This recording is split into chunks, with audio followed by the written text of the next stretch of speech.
बिल्कुल, देखिए बेरोजगारी पे मैंने बहुत सारी गीत लिखे हुए हैं और जिसको मैं बेरोजगारी वाली गारी बोलती हूँ। भीख नाही हक सरकार मांगीला, भीख नाही हक सरकार मांगीला, बेरोजगार बानी साहेब रोजगार मांगीला, बेरोजगार बानी साहेब रोजगार मांगीला, और 2 करोड़ नौकरी देवे के रहे वादा।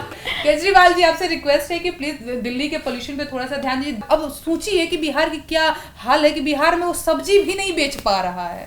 उसको सब्जी बेचने के लिए अगर बड़का कोनो जॉब करता तो दिल्ली आना पड़ता कि चलो भाई बड़का बाबू कलेक्टर बन गया तो दिल्ली में आके वो सब्जी बेच रहा है। वो बिहार में क्या नहीं सब्जी बेच रहा है भाई।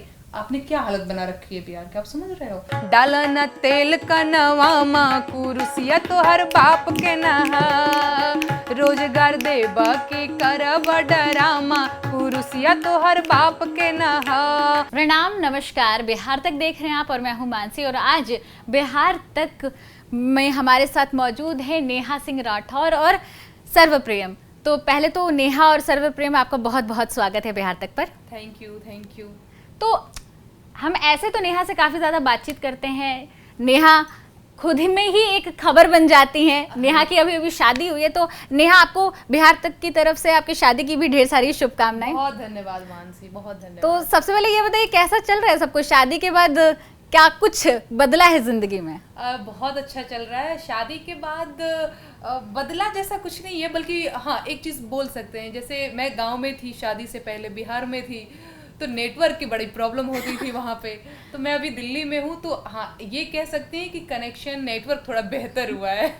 बाकी सब बढ़िया चल रहा है। और ये बताइए कि आप ऐसे अचानक से एकदम आपकी लो प्रोफाइल एकदम शादी होती है, एकदम सीक्रेट रखती हैं आप, जब तक शादी नहीं हो जाती है तब तक रिवील नहीं होती, अचानक से तस्वीरें आती है कि नेहा ने शादी कर ली है। तो इसके पीछे आपका क्या मकसद था? देखिए जैसे क्या है ना कि मैं ना शादी को ना, जैसे हमारे यहाँ बिहार में पारंपरिक तरीके से शादियाँ होती हैं, मैं ना वैसे रखना चाहती थी। जैसे मैं आपको बता रही हूँ, मैं किसी वीआईपी को बुला लेती, किसी ऐसे गेस्ट को, मार एकदम हाई फाई, तो मुझे वो मज़ा नहीं आता, क्योंकि मुझे अपनी शादी को ना खुद एंजॉय करना था। फिर क्या होता है, हमारे वो गेस्ट आए हैं, आए कि नहीं आए, पहुँचे कि नहीं पहुँचे, तो फिर मैं शादी एंजॉय नहीं कर पाती। और मुझे वही मतलब वो परंपरागत ढंग से जैसे शादियाँ होती है कि एंजॉय कर रही है लड़की, प्रॉपर मड़वा में बैठी हुई है, उसको इस बात का टेंशन नहीं है कि फलाने आए कि नहीं आए, ढिमकाने गए कि नहीं गए। तो इसीलिए थोड़ा सा मैंने इसको वैसे रखा। आपकी शादी की तस्वीरें सोशल मीडिया पर आती हैं और उसके बाद ही लोग तरह तरह के कमेंट्स करने लगते हैं, उसके बारे में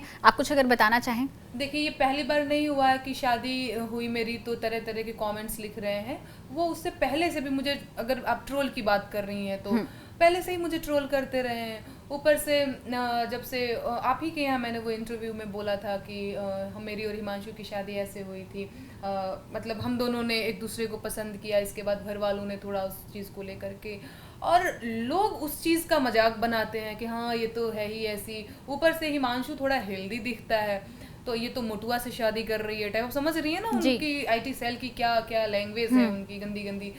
तो वो कोई ऐसा नया नहीं कर दिए हैं शादी के बाद भी लगातार ट्रोल कर रहे हैं। कोई दिक्कत नहीं भाई, उसके साथ मेरे को रहना है, मैं खुश हूँ, तो आपको क्या लेना देना है ना जी। आपको बल्कि शुभकामनाएं देनी चाहिए कि दोनों की शादी हो गई है, खुश रहो भाई।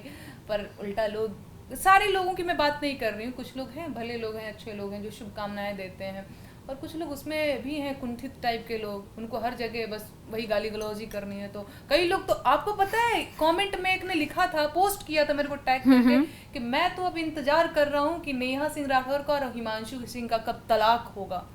मुझे बताइए कितना दुख हुआ इस चीज़ को सुन करके कि अभी मेरी शादी को 1 महीने नहीं हुए और ये लोग तलाक के लिए भगवान से दुआ कर रहे हैं। तो लोग तो इस तरह से भी हैं, पर कोई बात नहीं, नेहा सिंह राठौर अपना काम करती रहेगी यार, डरती वरती किसी से है नहीं और किसी के ट्रोलर से तो बिल्कुल ही नहीं। ट्रोल्स आपको ये भी लगातार कह रहे हैं कि आप लगातार उत्तर प्रदेश विधानसभा चुनाव के दौरान गाने गा रही थी कि यूपी में काबा, और अब खुद यूपी के ही। हाँ बिल्कुल बिल्कुल, लोग कह रहे हैं कि यूपी में काबा कह रही थी, तुम्हारे तो यूपी में सब। मैं यूपी की गवर्नमेंट की बात कर रही थी, सॉरी, मैं यूपी की शासन व्यवस्था की बात कर रही थी कि यूपी में का बा, यूपी में खराब सड़क बा, यूपी में बेरोजगारी बा, यूपी के जनता लाचार बा, बदहाल बा। मैं यूपी की जनता की बात कर रही थी, ठीक है। और जो मैं तंज कस रही थी या आलोचना कर रही थी, जैसे मैंने उस यूपी में काबा के बोल हैं, कोरोना से लाखन मर गई ले, लासन से गंगा भर गई ले, टिकठी या कफन नोचत कुकुर बिलारबा ए बाबा काबा। तो आप बताइए या फिर जनता खुद बताए कि ये क्या गलत बोला है मैंने। कोरोना टाइम पे सारी सरकार की तो धज्जियां उड़ी गई थी, पता चला कि हॉस्पिटल में जगह नहीं है और क्या बहुत सारी चीजें हुई थी ना। मेरी माँ खुद एडमिट थी, मैं कई बार इस बात का जिक्र करती हूँ। मेरी सास एक्सपायर कर गई कोरोना से। तो वो बदहाली यूपी की जनता ने झेला, ठीक है। चुनाव के टाइम पे क्या होता है कि चुनाव का टाइम ही एक ऐसा सेंसिटिव टाइम होता है जब जनता अपनी शिकायत दर्ज करा सकती है सरकारों से, ठीक है। पर आप उस टाइम पे नहीं बोलेंगे तो फिर कब बोलेंगे? अब तो सरकार जीत गई है, सुन रही है किसी की नहीं सुन रही है, और अगले 5 साल तक वो किसी की नहीं सुनने वाली है। भाई क्यों सुनेगी, समझ रही है ना। तो वो जरूरी था ये बोलना। तो नेहा सिंह राठौर ने यूपी के लोगों के बारे में कुछ नहीं कहा। यूपी में तो मेरा ननिहाल है, यूपी में मेरे नानी का घर है, मुझे बहुत पसंद है यूपी, है ना। यूपी में मेरा ससुराल है, मुझे बहुत पसंद है यूपी। पर यूपी की बस शासन व्यवस्था की बात कर रही थी मैं, यूपी की सरकार की बात करती, न कि मैं यूपी की जनता की बात कर रही थी। यूपी की जनता तो बड़ी अच्छी है, बड़ी भोली भाली है, हिमांशु को ही देख लीजिए। अच्छा, लोग ये भी बात कह रहे हैं कि पहले नेहा ने कहा बिहार में काबा, बिहार में कुछ नहीं मिला इसलिए वो उत्तर प्रदेश में आ गई हैं। ये लोग बदमाशी करते हैं, इनको भी पता है कि नेहा सिंह राठौर एक लोक गायिका है और लोक गायिका का काम है लोक की आवाज बुलंद करना, ठीक है ना। बिहार में चुनाव था विधानसभा का, तब मैंने गाया बिहार में काबा, ठीक है। तो जो भी उस गाने की लाइनें थी, जैसे देखिए यार, यूपी बिहार में सबसे ज्यादा जो है ना वो बेरोजगारी ही है, ठीक है, आपको पता ही है। तो नेहा सिंह राठौर अपने आप को लोक गायिका कहती है, और लोक गायिका माने क्या होता है, समझ रही है ना, जो जन की बात कहे। तो नेहा सिंह राठौर ने अपने गायकी के माध्यम से जन की आवाज को सरकार तक पहुंचाने का काम किया। तो लोग कहते हैं कि ये तो बस चुनाव के टाइम में गाती रहती है, तो चुनावी मेंढक, अरे ये तो बरसाती मेंढक है, ये तो ऐसे करती रहती है। पर लोगों का काम है कहना। नेहा सिंह राठौर को पता है लोक गायिका होने का कर्तव्य क्या है, और वो अपना कर्तव्य का निर्वहन कर रही है, लगातार करती रहेगी। नेहा, आपने तमाम चीज़ें बताई, आपने बताया कि किस तरीके से लोग आपको ट्रोल कर रहे हैं। मैं चाहूँगी कि ये जिस तरीके से लोग आपको ट्रोल कर रहे हैं, बेरोज़गारी का भी आपने जो मुद्दा है वो उठाया, तमाम तरीके के सोशल इश्यूज़ हैं, और आप कहती हैं कि आप लोक गायिका हैं और लोगों का मुद्दा उठाती हैं। तो बिहार का ही आज का सबसे बड़ा मुद्दा है कि जहरीली शराब के सेवन से बिहार के सारण में, छपरा में 37 लोगों की तबीयत जो खराब हो गई, 9 लोगों की जान जा चुकी है। तो ये जो शराबबंदी है बिहार में, और शराबबंदी के बाद इस तरीके की घटनाएं होती हैं, इस पर आपके जहन में कोई गाना आता है? बिल्कुल गाना आता है, और यही तो सवाल है मेरा भी, यही सवाल मीडिया का भी होना चाहिए, जो कि है भी। ये होना ही चाहिए कि भाई जब आपने शराबबंदी कर दिया है कि नहीं बिहार में तो शराब ही नहीं मिल रही, तो ये लोगों की जाने कैसे जा रही जहरीली शराब पी करके। नेहा सिंह राठौर का भी वही सवाल है, ठीक है। मीडिया अपने माध्यम से कहते हैं, नेहा सिंह राठौर का अपना अलग माध्यम है, कहने का एक अलग तरीका है। तो नेहा सिंह राठौर इस बात को कैसे कहेगी? एक चीज़ मैं आपको गीत के माध्यम से सुनाती हूँ। एक पति पत्नी है, और पति वैसे ही शराबी है, पत्नी उससे जो है परेशान है, लाचार है, और कहती क्या है अपनी सखियों से। मैं आपसे रिक्वेस्ट करूंगी कि थोड़ा तबला आज एकदम मन से बजाइए।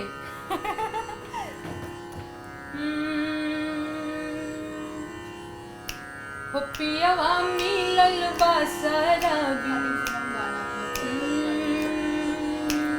पियवा मिलल बा शराबी, देहिया गलल सखी, पियवा मिलल बा शराबी, देहिया गलल सखी। कबो टीका बेच के पिए, कबो नथिया बेच के पिए, कबो टीका बेच के पिए, हाँ नथियावा बेच के पिए। पूरा गहने पे नंबर लगावे,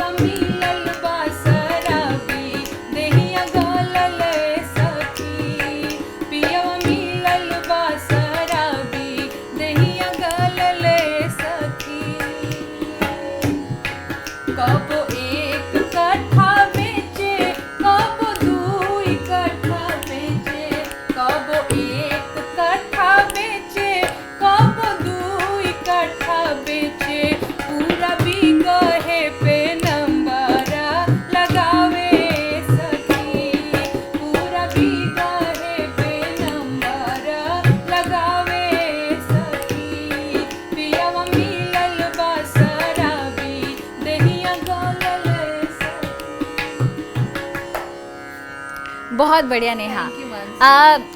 अब हम बात करते हैं बिहार का एक और मुद्दा जो सबसे ज्यादा चर्चा में रहता है, बेरोजगारी। बेरोजगारी इतनी ज्यादा है बिहार में, हर वक्त हम वो पलायन की तस्वीरें देखते हैं। ट्रेनों में भर भर कर लोग जो हैं, जानवरों से भी बुरा हाल आप कह सकते हैं, ट्रेनों में भर कर जाते हैं दूसरे राज्यों में, और वहां पर कभी कभी ऐसी घटनाएं होती हैं कि फैक्ट्रियों में कुछ हादसा हो जाता है और बिहार के जो पलायन किए गए मजदूर होते हैं वो अपनी वहां जान गंवा देते हैं।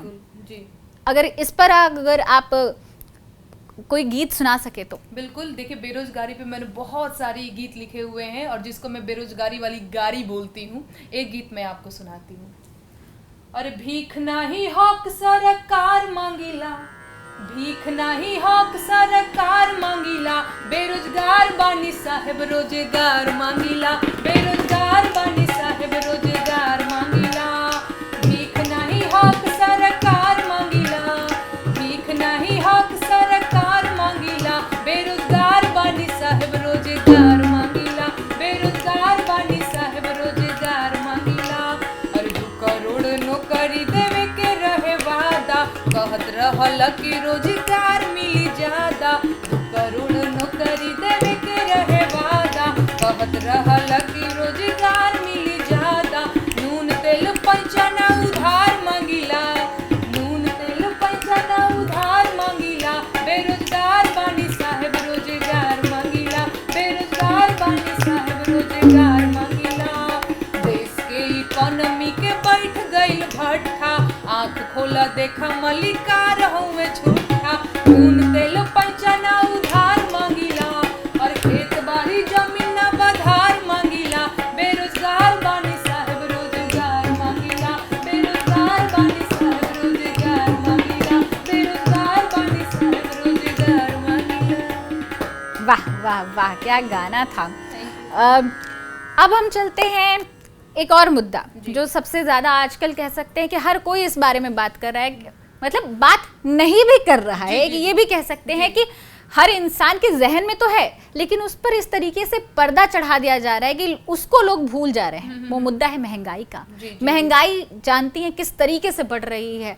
डॉलर जो है 80 रुपए हो चुका है और वैसे ही तेल की कीमतें बढ़ी है, गैस की कीमतें बढ़ रही हैं। आम इंसान जो है वो त्रस्त है इन सभी चीजों से।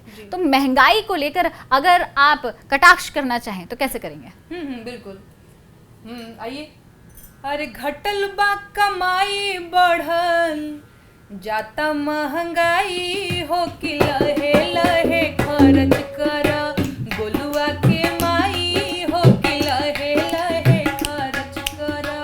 घटल बा कमाई बढ़ल, घटल बा कमाई बढ़ल जाता महंगाई हो कि लहे लहे खर्च कर। पपुआ के माई हो कि लहे लहे खर्च कर। झुमका झुलनिया के धनी तो हर झगड़ावा, बाली होठ ललिए के रोजे रोजे झगड़ावा।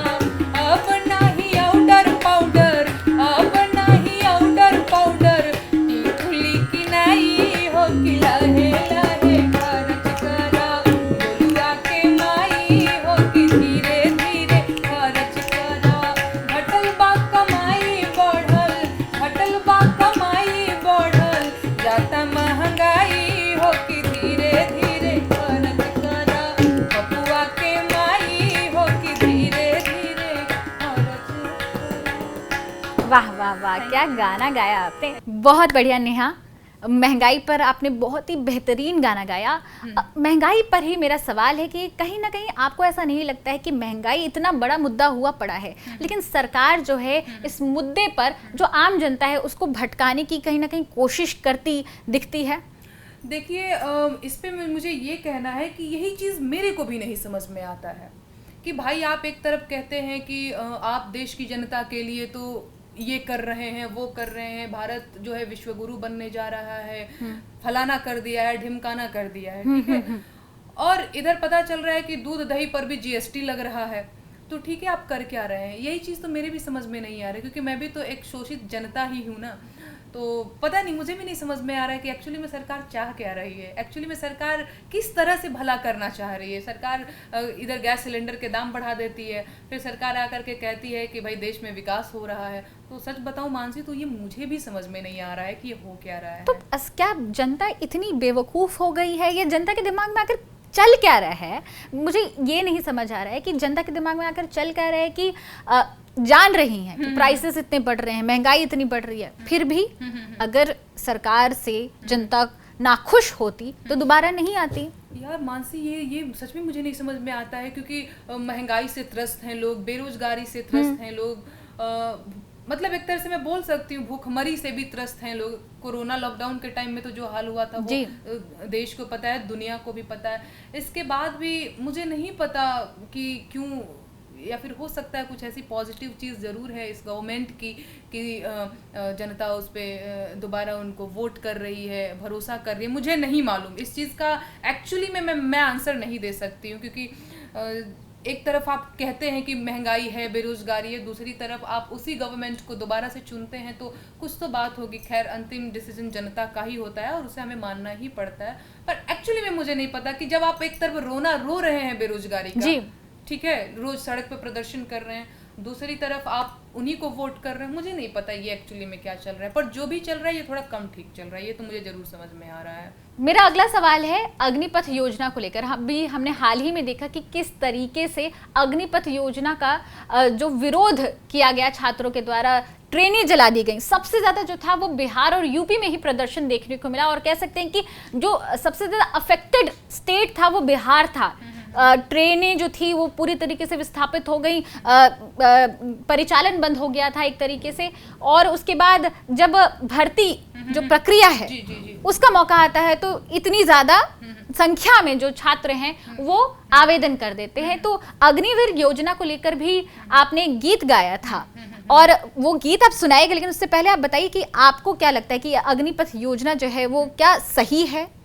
देखिए, ये कहाँ से सही हो सकता है? 4 साल तो आदमी आर्मी की नौकरी करेगा, पूरे मतलब 4 साल लगा दिया होगा, 4 से 8 साल लगा दिया होगा दौड़ने में कि ताकि मैं फिजिकल क्वालिफाई करूं। मैंने अपने गांव में देखा है मानसी, शायद आपने भी देखा। मैंने देखा है कि आपने एक बार वीडियो भी डाला था, एक लड़की थी दौड़ती हुई जा रही थी, आपके गाँव का एक वीडियो था। बिल्कुल, उस लड़की का भी बिहार पुलिस में हो गया है ईश्वर की कृपा से।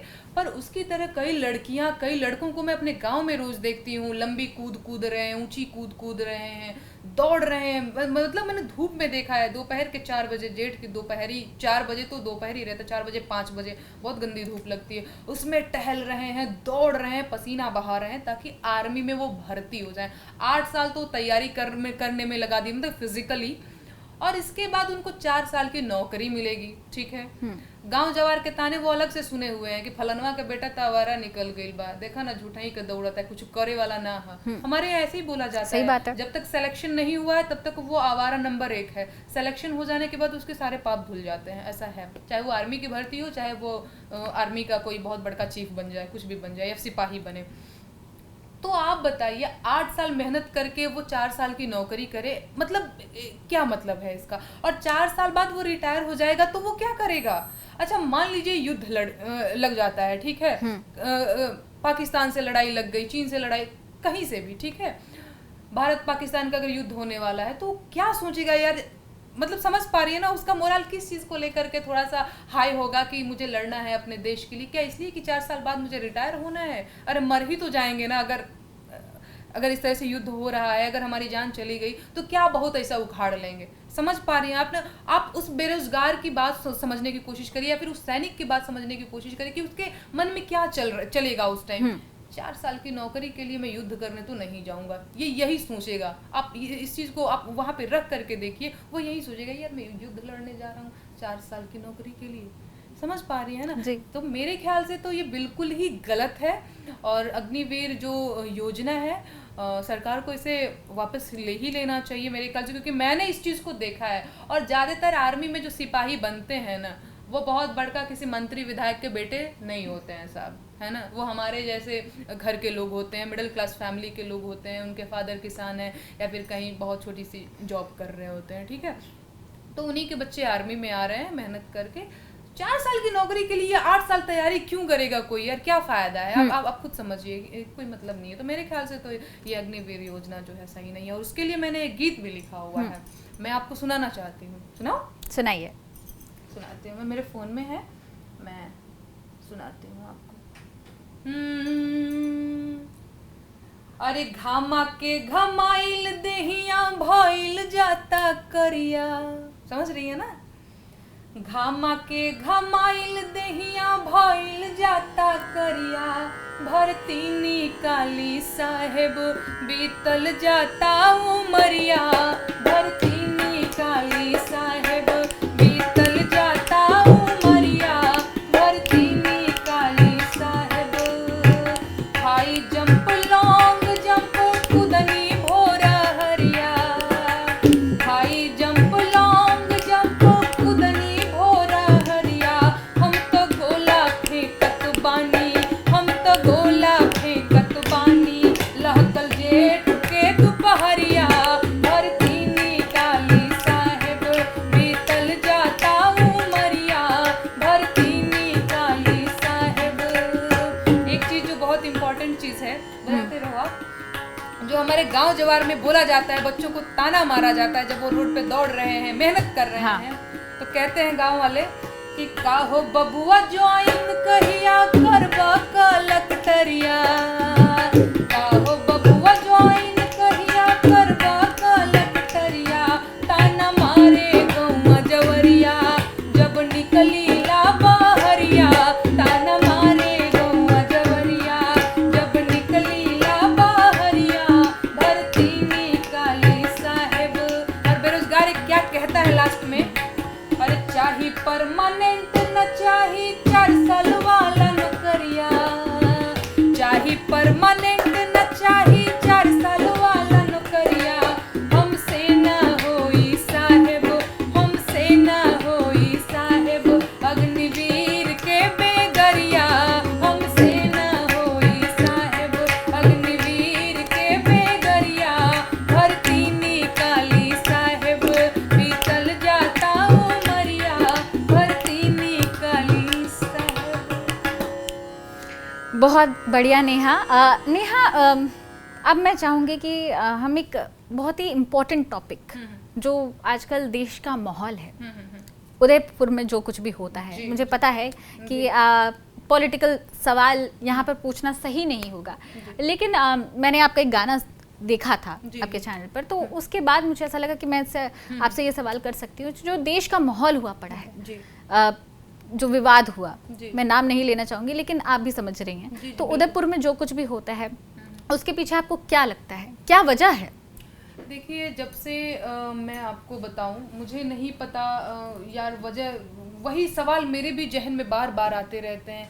कई बार तो मैं सच में ऐसी घटनाओं को सुनकर के ना, मैं बहुत संवेदनशील टाइप की हूँ थोड़ी सी, ये बात मुझे भी लगता है। कई बार ऐसी घटनाओं को सुनकर के मैं 1-2 घंटे तक एकदम सदमे में रहती हूँ कि कोई धर्म के नाम पे, जाति के नाम पे इतना हिंसक कैसे हो सकता है कि किसी का गला ही उतार दे, चाहे हिंदू मुसलमान का गला उतारे या मुसलमान हिंदू का गला उतारे, फर्क नहीं पड़ता है, ठीक है? मुसलमान भी हमारे भाई हैं, हिंदू भी हमारे भाई हैं, ठीक है? तो मुझे नहीं पता यार, लोग कितने कट्टर हो गए हैं, लोगों के दिमाग में ये जाति का कितना जहर घुल गया है, ये धर्म का कितना जहर घुल गया है। ठीक है यार, हिंदू अगर अपना वेद शास्त्र पढ़ रहा है, पढ़ने दो, हनुमान चालीसा पढ़ रहा है, पढ़ने दो, मुसलमानों को क्यों दिक्कत होनी चाहिए? मुसलमान अगर नमाज पढ़ रहा है, हिंदू भाई पढ़ने दो, उसका अपना धर्म है, ये लोकतंत्र है ना। हम यहाँ पे किसी भी धर्म को मानने, ये धर्म निरपेक्ष राज्य है ना, तो यहाँ पे हम किसी भी धर्म को मानने के लिए जब स्वतंत्र हैं, तो आप मस्जिद में जा करके अपना झंडा गाड़ रहे हैं, तो कोई मंदिर में जा करके अपना झंडा गाड़ रहा है। मुझे नहीं पता इस देश में एक्चुअली में क्या चल रहा है, मैं भी त्रस्त हूँ। बस अब हम लोग देख सकते हैं, क्योंकि ना एक टाइम ऐसा था कि जब हम ये हमको ये लगता था कि हमारे बोलने से ये चीज़ फर्क पड़ रहा है, गवर्नमेंट इस पे एक्शन लेगी, लेकिन अब तो बस ये लगता है कि चीज़ें हो रही हैं, बहुत नई चीज़ नहीं हो गई है। अगर उसका गला कट गया है, कोई बहुत बड़ी चीज़ नहीं हो गई है, आए दिन ये तो होते रहता है ना। जैसे शुरू में रोड एक्सीडेंट होता तो लगता था रोड एक्सीडेंट बहुत बड़ी चीज़ होती है, अब तो आए दिन हम लोग गाड़ी से जा रहे हैं, रोड एक्सीडेंट हो रहा है, बहुत सारी चीज़ें। तो वो ना इतना आदत में बन चुका है कि बहुत नया अब नहीं लगता है, और ये बहुत बुरी चीज़ है। और ये भी नहीं लगता है कि बहुत सुधार होने वाला है। खैर, इसके लिए मैंने एक गाना लिखा था, कजरी का धुन, क्योंकि सावन चल रहा है, उदयपुर वाला कांड भी अभी सावन के महीने में ही हुआ था। मैं आपको सुनाती हूँ।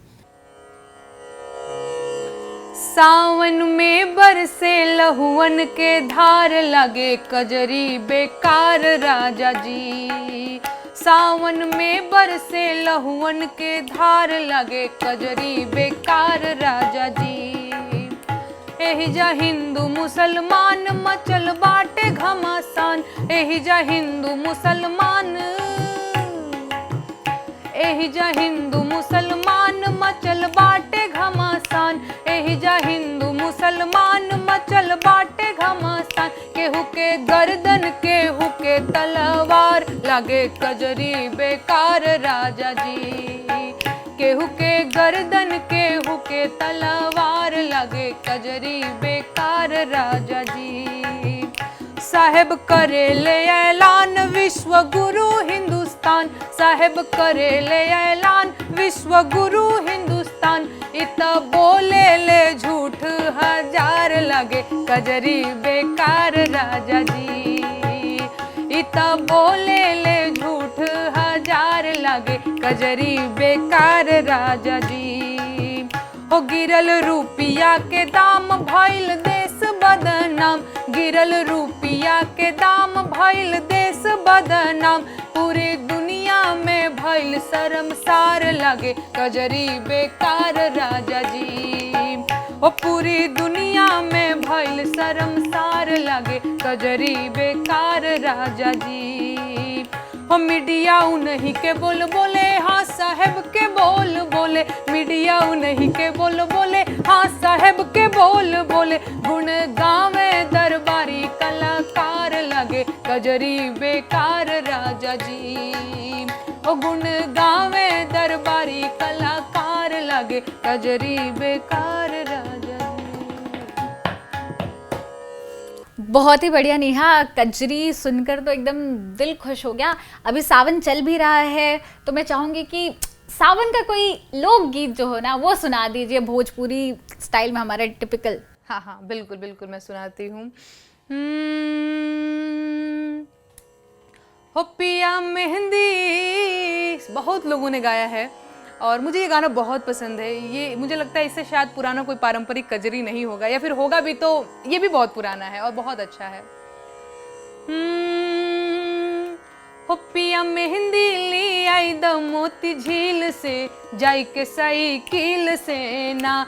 पिया मेहंदी ली आई द मोती झील से, जाई के साइकिल से ना। पिया मेहंदी ली आई द मोती झील से, जाई के साइकिल से ना। हो लागल मेहंदी के साध सैया पूरा कई दयाज, सैया पूरा कई दयाज, बलमा पूरा कई दयाज। तो पे सब कुछ लूटाइब हम दिल से, जाई के साइकिल से ना। पिया मेहंदी ली आई द मोती झील से, जाई के साइकिल से ना। भले पकड़ी बागवान चाहे काट दी चालान, भले पकड़ी बागवान चाहे काट दी चालान। सैया तोह के छोड़ाइब हम वकील से, जाई के साइकिल से ना। कौन फायदा ना निकली दलील से, जाई के साइकिल से ना।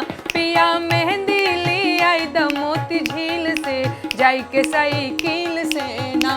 पिया मेहंदी ली आई द मोती झील से, जाई के साइकिल से ना। पिया मेहंदी ली आई द मोती झील से, जाई के साइकिल से ना। साइकिल से याद आया, मैंने एक आपका गाना सुना था जी, मोटरसाइकिल वाला। जी जी जी, वो गाना मुझे सुनना है। वो बुलेटिया वाला। हाँ हाँ हाँ, ठीक। वो भी महंगाई पे ही था, डीजल पेट्रोल की महंगाई पे। अच्छा हाँ, वो सुनाती हूँ। ओ हमरे सैया जी के दू गो बुलेट, बुलेटिया खड़ी पड़ी। ओ हमरे सैया जी के दू गो बुलेट, बुलेटिया खड़ी पड़ी। ऑफिस पैदल जावे, ऑफिस पैदल जावे, होई जावे लेट, बुलेटिया खड़ी पड़ी। अरे बुलेट राजा घामा चले, मने मने गरिया में। बुलेट राजा घामा चले मने मने गरिया में, सपना में सुतला में सरकार के गरिया में, सरऊ होई जावे ओ सरऊ होई जावे तोहरा ले भेंट, बुलेटिया खड़ी पड़ी हमरा सैया जी के दू गो बुलेट, बुलेटिया खड़ी पड़ी। बहुत शानदार। एक गाना मुझे बुलेट से ही याद है, बुलेट और जीजा करके आपने एक गाया है। गाया है, हाँ। बिल्कुल बिल्कुल गाया है, वो सुना दूं? हमार जीजा मोटर गाड़ी चलावे, हमार जीजा मोटर गाड़ी चलावे, हमार जीजा मोटर गाड़ी चलावे, और सबके मोटरिया पेट्रोल से चलत है, सबके मोटरिया पेट्रोल से चलत है, हमार जीजा धक्का दे दे चलावे, हमार जीजा मोटर गाड़ी चलावे, हमार जीजा मोटर गाड़ी चलावे, सबके मोटरिया में हॉर्न लगल है, सबके मोटरिया में हॉर्न लगत है, हमार जीजा टूटही थरिया बजावे, हमार जीजा टूटही थरिया बजावे, हमार जीजा मोटर गाड़ी चलावे, हमार जीजा। बहुत शानदार नेहा।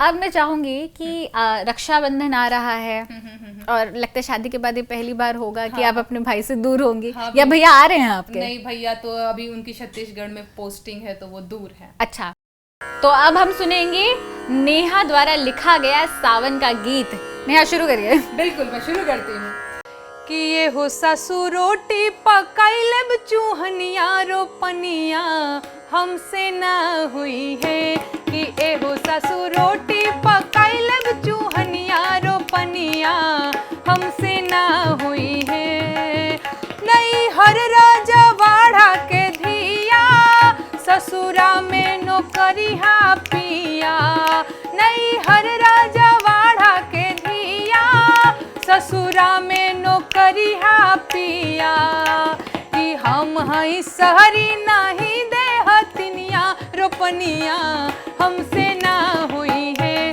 कि हम हई सहरी नहीं दे हतिनिया रोपनिया हमसे ना हुई है, कि एहो सासू रोटी पकाइले चूहनिया रोपनिया हमसे ना हुई है, मोरे डाड़ले नानी हुराई खाच खिला में धान गड़ाई, मोरे डाड़ले नानी हुराई खाच खिला में धान गड़ाई, कि गोड़ मोर भीजी धूमिल होई पैजनिया रोपनिया हमसे ना हुई है, कि एहो सासू रोटी पकाइले चूहनिया रोपनिया हमसे ना हुई है।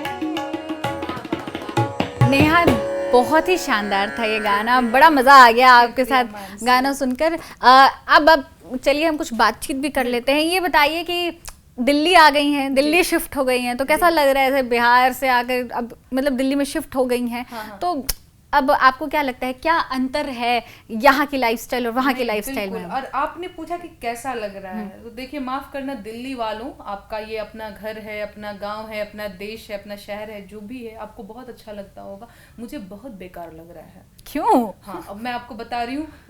एक चीज है जो मुझे यहाँ पे खींचता है और वो है नेटवर्क।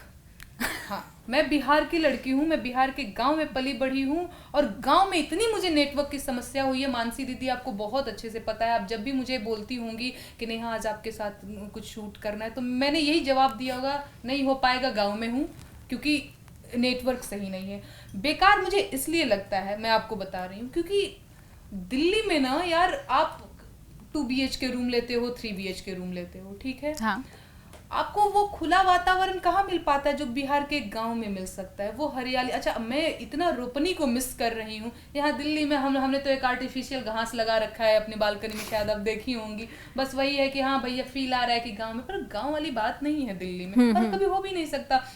हम दिल्ली में कहाँ रोपनी देख सकते हैं, है ना। तो मुझे सावन में बड़ा रोपनी की याद आ रही, तो मुझे गांव की बहुत याद आ रही है। और दिल्ली में मुझे ठीक तो नहीं लग रहा। दूसरी चीज इतना इधर यहाँ पे पोल्यूशन है कि मेरे ना बालकनी में रोज झाड़ू लगाओ उसके बावजूद भी एक लेयर पड़ी रहती है। कपड़े डालो तार पे सुखाने के लिए तो कपड़े वहां पे मतलब साफ कपड़े गंदे हो जाते हैं, उसमें से ऐसे झाड़ो तो धूल निकलता है ना। तो मुझे थोड़ा सा यहाँ पे थोड़ा सा क्या मुझे बेकार ही लगता है, पोल्यूशन बहुत ज्यादा है इसलिए बेकार लगता है। लेकिन हाँ एक चीज है अच्छा लगने का कि यहाँ पे नेटवर्क बड़ी अच्छी रहती है। मैं आपको सच्ची बता रही हूँ, एक बिहार के गांव की लड़की जहाँ पे नेटवर्क सही नहीं है वो जब दिल्ली में आएगी तो उसको ये चीज तो बहुत अट्रैक्ट करेगी।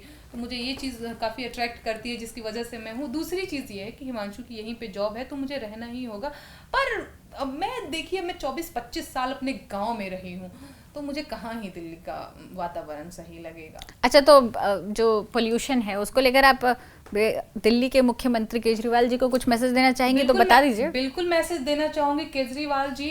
कल की मैं आपको बात बता रही हूँ, कल मैं करनाल साइड जा रही थी, उत्तम नगर में मेरा एक स्टूडियो जाना था मुझे, मेरी शूटिंग थी गाने की।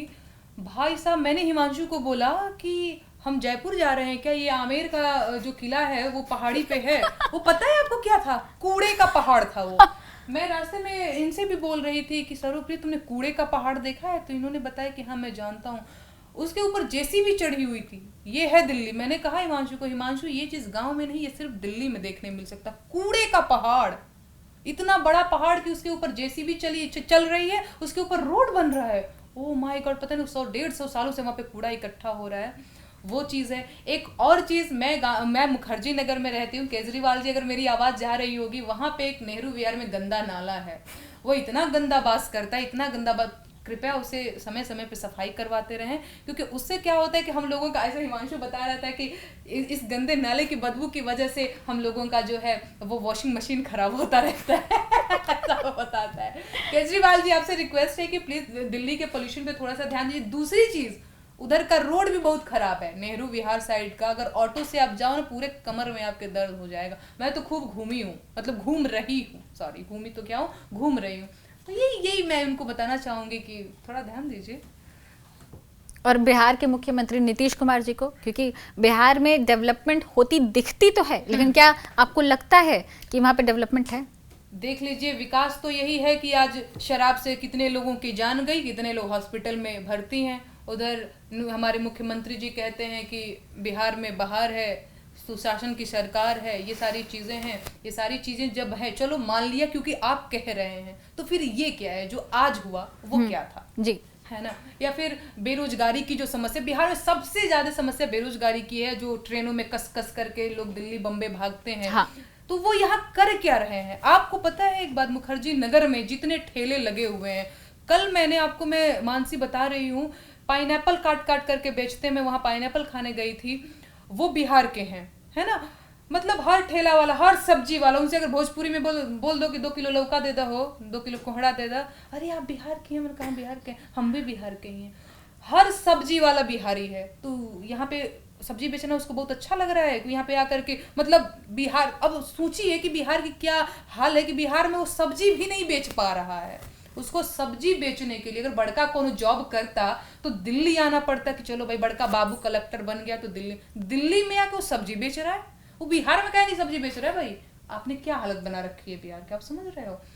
तो मैंने आपके ही एक व्लॉग में देखा था कि आप मेहंदी लगवा रही थी हाथों में, जी, और वो भी आर्टिस्ट जो था बिहार से था। बिहार के ही हैं, बिहार के बक्सर जिला के। अब सोच लीजिए 100-150 रुपए के लिए वो बंदा रोड पे बैठ, ठीक है वो आर्टिस्ट है, पूरा सम्मान है, पर आप ये भी चीज देखो यार, वो रोड पे 100-150 के लिए वैसे मेहंदी लगा रहा है रोड पे। मुझे जितना याद है उसने बताया था कि उसने फाइन आर्ट्स की पढ़ाई की हुई जी है। जी जी हाँ, ऐसा वो बता रहा था बक्सर का। बिहार में कला है, बिहार में प्रतिभाएं, आप ही को देख लीजिए, थोड़ा थोड़ा हमको भी देख लीजिए। मजाक कर रहे हैं। नहीं, लेकिन जैसे बेरोजगारी की तो बात है, लेकिन क्या कला को वहां पर बढ़ावा मिलता है? अगर वही तो मैं कह रही हूँ कि कला को बढ़ावा मिलता तो वो आर्टिस्ट दिल्ली में आके क्या कर रहा है। अच्छा मेहंदी ही लगा रहा है ना, तो क्यों नहीं बिहार में, बिहार के रोड पे बैठ के मेहंदी लगा रहा है भाई। इसलिए नहीं लगा रहा है कि बिहार के लोगों के पास पैसा भी नहीं है कि वो मेहंदी लगवाएं। पैसा क्यों नहीं है, समझ पा रही है?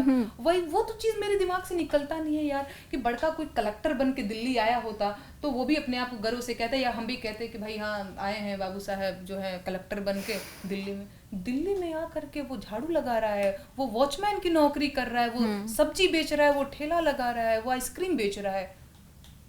क्या है ये? शौक से वो नहीं आया हुआ है, घर परिवार को छोड़ करके।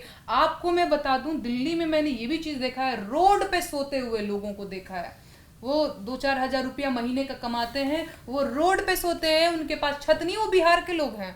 मैं कई ऐसे लोगों से मिली हूँ, क्योंकि मेरे अंदर ना बड़ी दया सी आ जाती है कि भाई क्यों आप रोड पे सोए हुए हैं, छत नहीं है, दिल्ली में उनका अपना घर नहीं है, तो क्या करने आए हुए हैं भाई? यही जब उनको करना है तो जाके बिहार में ही करते, पर बिहार में नहीं कर पा रहे हैं। तो क्यों नहीं कर पा रहे हैं? इसका जिम्मेदारी कौन लेगा? बिहार की जनता थोड़ी लेगी, बिहार की सरकार लेगी। तो बिल्कुल बिहार की सरकार को ध्यान देने की जरूरत है यार। पता नहीं कर क्या रहे हैं लोग, मुझे नहीं पता, पर इस चीज से मुझे भी बहुत इरिटेशन होती है कि चल क्या रहा है। फिर तो मैं अपना भड़ास निकाल लेती हूँ, कुछ गीत लिख करके मैं बता देती हूँ। तो वही कोई भड़ास निकाल लीजिए अभी भी। वही कोई भड़ास? ओके ठीक है, मैं देखती हूँ। अरे रोजगार देब की करब डरामा, कुरुसिया तो हर बाप के नहा। रोजगार देब की करब डरामा, कुरुसिया तो हर बाप के नहा। थरिया बजावे बेरोजगार भैया, मिली जुली करे गुहार भैया। डालन तेल कनवामा, कुरुसिया तो हर बाप के नहा। रोजगार देब की करब डरामा, कुरुसिया तो हर बाप के नहा। नून तेल मरिचा पोसात नहीं खे, लिहल कर्जा भरात नहीं खे। रोवेला नन्हका चुपात नहीं खे, चली न कवनो बहाना, कुरुसिया तो हर बाप के नहा। चली न कवनो बहाना, कुरुसिया तो हर बाप के नहा। रोजगार देब की करब डरामा, कुरुसिया तो हर बाप के नहा। एक बेरोजगार ऐसे ही भड़ास निकालेगा कि रोजगार देब की करब डरामा, तोर बाप की कुर्सी ना है, हमरे वोट से तू जा कुर्सी पे बैठल बड़ा। एकदम ठीक बोले तारू। अब हमने के ई जो शो बा जी, अब एकरा अंत करे के बाद तो हम चाहता नहीं कि एगो बढ़िया सा गीत जो राउर फेवरेट होके सुना द।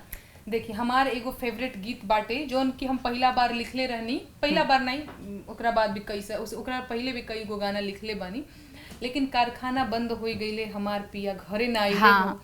हमरो पियवा वो टाइम दिल्ली में रहन, घरे ना आ पाइल रहन, तो उन्हीं खातिर कहीं ना कहीं, खैर उन्हीं खातिर तो ना कह सकीला, लेकिन उहो ओकरा में शामिल रहन। हाँ, तो सुनाओ तानी हम जब दिल्ली में लॉकडाउन लगल और इस जगह के पूरा मजदूर लोग बिहार जाए लागल, यूपी जाए लागल, पैदल जाए लागल, तो हम लोग के मेरा जरा पास फोन भी नहीं, क्यों सोचलस कि भाई अचानक से का हो गई बाटे। जब लॉकडाउन लगल रहे, हमार सैया घरे नहीं खनाइल, अब दिल्ली से पैदल बिहार जाए में तो टाइम लगी ना जी, एकदम टाइम लागी। तो उनकर भाव का बा, कारखाना बंद होई गईले, हमार पिया घरे ना आइले हो। कारखाना बंद होई गईले, हमार पिया घरे ना आइले हो। कारखाना बंद होई गईले, हमार पिया घरे ना आइले हो। दिल्ली सहरिया में पिया के नौकरिया, दिल्ली सहरिया में पिया के नौकरिया। भोरे ले सांझ होई गईले, हमार पिया घरे ना आइले हो। भोरे ले सांझ होई गईले, हमार पिया घरे ना आइले हो। ललकी पगरिया उजर पहिने धोती, ललकी पगरिया उजर पहिने धोती। लमहर छरहर बलमुआ, हमार पिया घरे ना आइले हो।